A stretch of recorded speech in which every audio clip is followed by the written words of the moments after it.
What's up? This is Johnny Fitness. This video is gonna be real short, but if you pay attention, you get all the little things, the little details that I'm trying to give to you. Now, this is my stretch.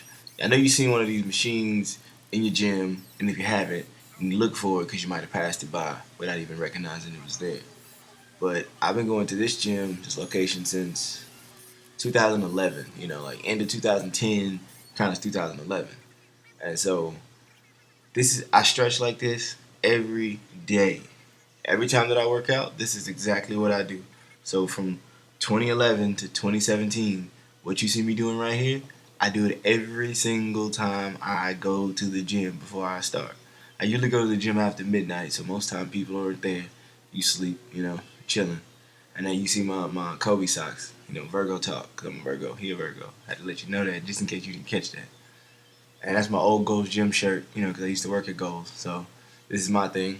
Try to let you see what's up, because this is what that is for me. So enjoy that part. But anyway, um, the reason I do this is because I do a lot of supersets. I do a lot of giant sets, antagonistic workouts, back and forth with a lot of sets.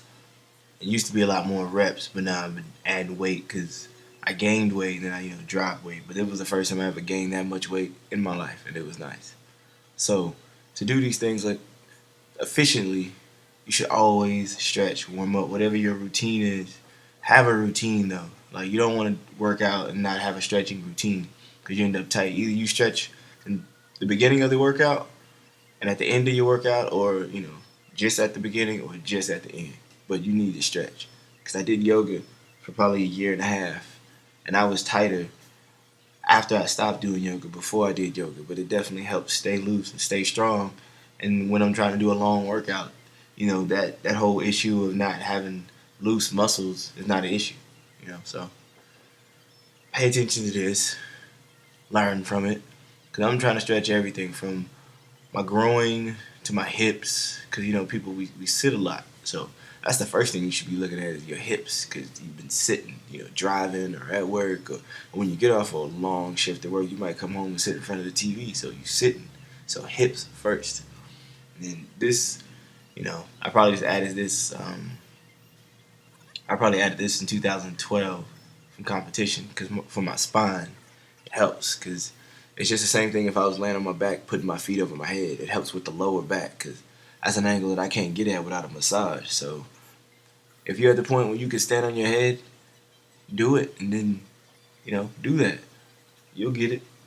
I mean, I can go more in detail, in depth, but just kind of take what you see. I have it sped up. Take what you see, work on it, do some research, read. So basically, I use that machine to stretch my hips, my core, my glutes, my shoulders, my arms. Then I move on to the floor and I do the foam roller, and then I go on my back, and then I go on my head. The next one is for the chest. These are basic workouts that most people, if you play football, basketball, volleyball, track, in high school and junior high, these are the basic stretches you did growing up. So it's really nothing that you got to think about. It's just just doing them for real and doing them efficiently, feeling it, breathing through it, seeing what's tight, and seeing what's fluid, and then it helps you in the workout. And again, I've been doing these things for years. So if you go there and you see me there, and anybody that it's like, hey, I've been here, and it's like, yeah, has he been doing that forever? Yeah, they'll tell you that's what he does every single time. If I piss you off or if it looks stupid, I guarantee you I'm doing it every single time I get there. Some people don't understand because they ain't never seen me before, but I've always been there. So this next one is like basically for your shoulders, your neck, and your delts. This is stuff you just did in high school. So I just kept doing it. I got a little bit more intense. I use these bars to like push my arms in deeper so I can get a deeper stretch.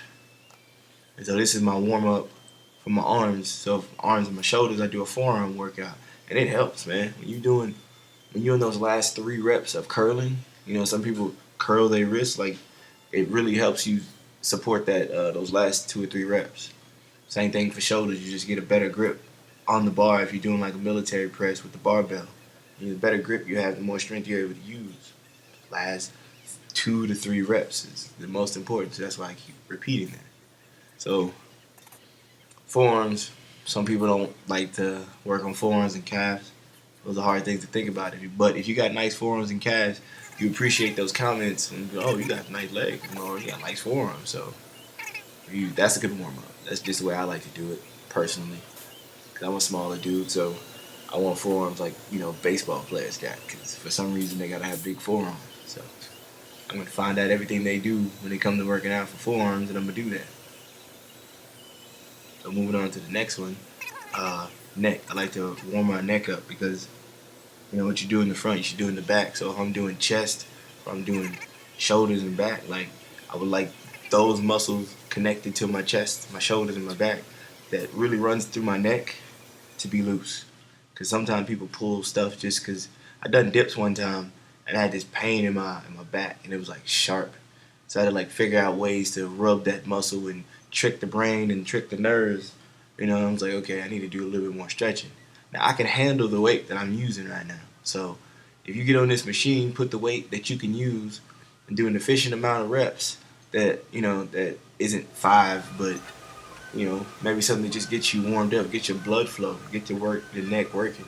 Nothing too serious where you got to really strain like trying to max out or anything.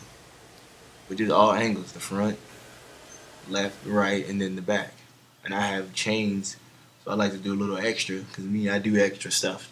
This is just my warm up for my workout because this was a giant set chest workout. So I was supersetting 2 chest workouts back to back.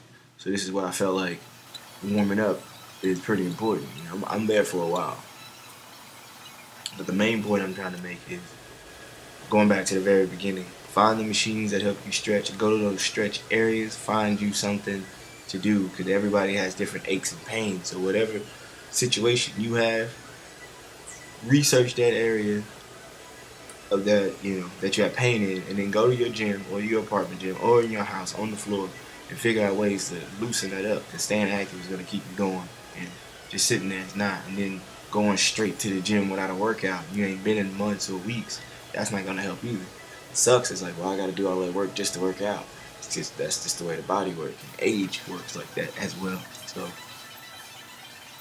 however many you want to try to have a nice little warm-up routine.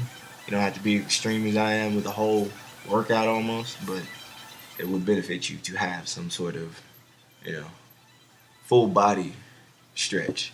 And then you can even go in the sauna, if you have a sauna in your gym, to get the sweat going and then start stretching. Get your pores open. Get the weekend out of you and get the week started. So that's pretty much my rant, but that's 8 minutes. So I didn't want to put this with my other video because it would make it long. So just to kind of let you know how I get started every single time I do my workout. All right. Peace.